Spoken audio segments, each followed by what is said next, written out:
3, 2, 1,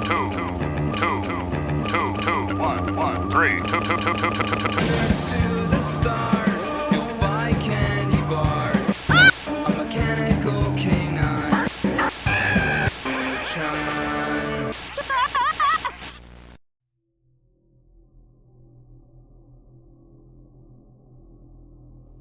I started shitting bricks at this point. I grabbed my nearby baseball bat, hid behind my recliner. The door slowly opened, and I heard footsteps slowly creeping towards me. As soon as they got near me, I popped up from behind the recliner and took a swing at the fucker's stomach. He went down like a sack of shit. What the fuck? Oh shit.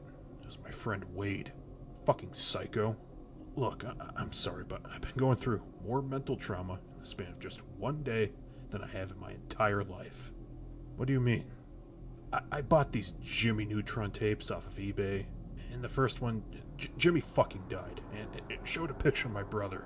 He's dead, Wade. My brother is fucking dead. Some fucking Ruskies killed my brother and put pictures of his fucking corpse in the episode. Ah, bullshit. You're lying like you always do. No. Look. I'll put the tape back in. I grabbed the tape and I put it in, and all that showed up was static and white noise. Wow, scary. Ah, fuck you, Wade. I'll put in the next tape and you stay and watch. Fine. Whatever makes you happy. I grabbed the very next tape out of the box. It was labeled Season 4, Episode 2. The intro still had the same music and opening animations. This time around, the title card read, Carl's Bad.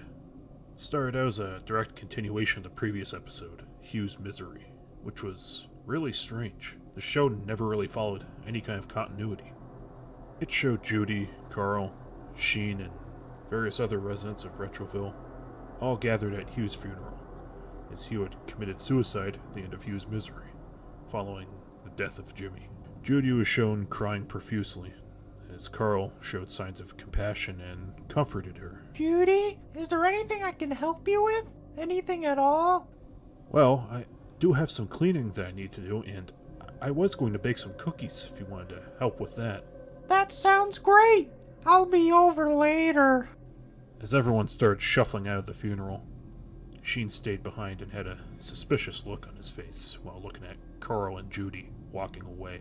It then cut to the Neutron house where Carl and Judy were cleaning up and baking some cookies and just reminiscing on the good times with Jimmy.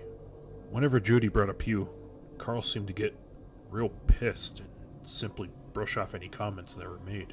All this going on while Sheen just stands across the street and stares on with a puzzled look on his face.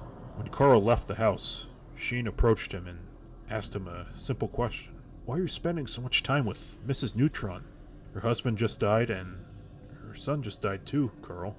Sheen, I'm just making her feel better by spending time with her. She needs some human contact and compassion in her time of sorrow. I don't buy it. I'm on to you, Carl. Whatever you say, Sheen. I'll be at home watching Llama Vision if you need to see me. Oh, and one more thing. Don't fuck with me! Me and Wade looked at each other, shocked. We had never, ever heard swearing in a single episode of this show. We had to continue watching. Next day, Carl left his house and went over to the Neutrons. Behind Carl's house in the bushes was Sheen, waiting for Carl to leave. Sheen then snuck into the Weezers and into Carl's bedroom, looking for any kind of clues. After tearing apart his room, a stressed-out Sheen gave up and flopped onto the floor. Looking to the left, underneath Carl's bed, he found a pink, llama-themed diary. Sheen grabbed it and flipped through the pages, finding mostly poorly drawn llamas. But at the end of the book was a very long entry on a whole day's worth of events. What Sheen read sent him into a spiral of confusion and disbelief. The entry read as follows. Dear Diary, today I finally fulfilled my lifelong dream. I killed Jimmy.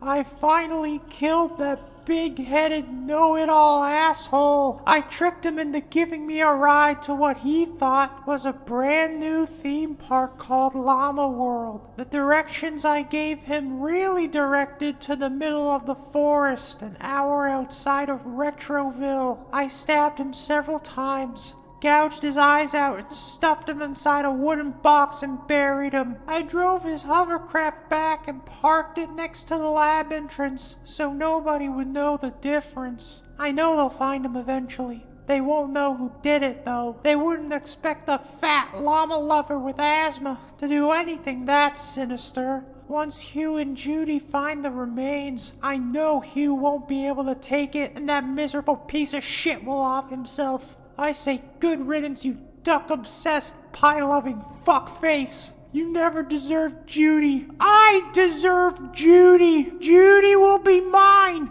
forever and ever. You fat piece of shit. How could you? Just as he was done yelling, there was a loud thump, and the screen cut to black. It cuts to a first-person perspective of someone waking up in a hole in the woods.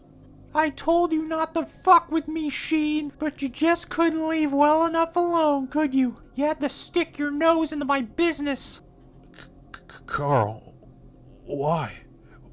Why'd you kill Jimmy? He was our best friend. If you loved him so much, now's the time to tell him.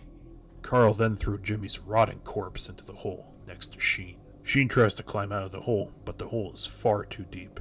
Carl then pulls up in a tractor with a bucket full of dirt, pours the dirt onto Sheen. All we hear is him screaming and Carl laughing maniacally. All of a sudden a picture pops up for a split second, but thankfully I'm able to pause. It's a picture of my parents' graves. My parents are still alive. How the hell these assholes do that? All of a sudden there was a black screen with more Russian text. Yet again I put it through Google Translate and it said, "We have your parents. Watch the final tape if you want to see them." What the fuck is going on, man? Who the hell did you buy these tapes from? It was on eBay. I wasn't paying attention. Let me see if I can backtrack and find the page. Going through my history, I found the eBay page. The seller's name was Vlad50. I clicked on his name, but the next page stated that the user did not exist. What the fuck? As soon as I shouted that, the power went out, and there's a car door being shut just outside the house. We gotta go. I grabbed the last tape in the box, and we ran out to my car and sped off as fast as we could. Looking in my back mirror, I slammed on my brakes and gave us both whiplash in the process. Why the fuck did you stop? My house was on fire.